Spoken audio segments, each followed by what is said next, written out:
တိကျဖို့ကသူဒီပြီးစီလေးပဲသုံးရတာအထူးကြီးလိမ့်ကြမလို့ Revival Rose ကဘူးလေးကိုဖွင့်လိုက်လို့ရှိရင်အထဲမှာစပြီးတော့သူ့ရဲ့ဒီ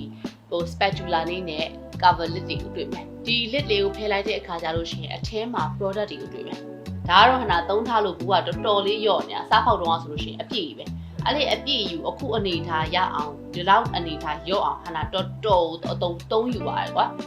ပြတော့လိမ့်လို့ရှိရင်လည်းနည်းနည်းလေးပစ္စည်းလေးပဲလင်းရတာသူရဲ့ texture က gel texture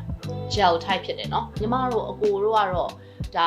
တော်ရုံ skin type နဲ့ skin care နဲ့မတည့်ဘူးဆိုတော့သူတွေအတွက်လည်းဒါစိတ်ချလက်ချသုံးလို့ရတဲ့ထဲမှာပါတယ်တိကျဖို့ကသူဒီပြီးစီလေးပဲသုံးရတာအထူးကြီးလိမ့်ကြမလို့ပုံမှန်ထိမ့်သိမ်းတဲ့နေရာမှာလည်းရေရှည်ထိမ့်သိမ်းဖို့အတွက်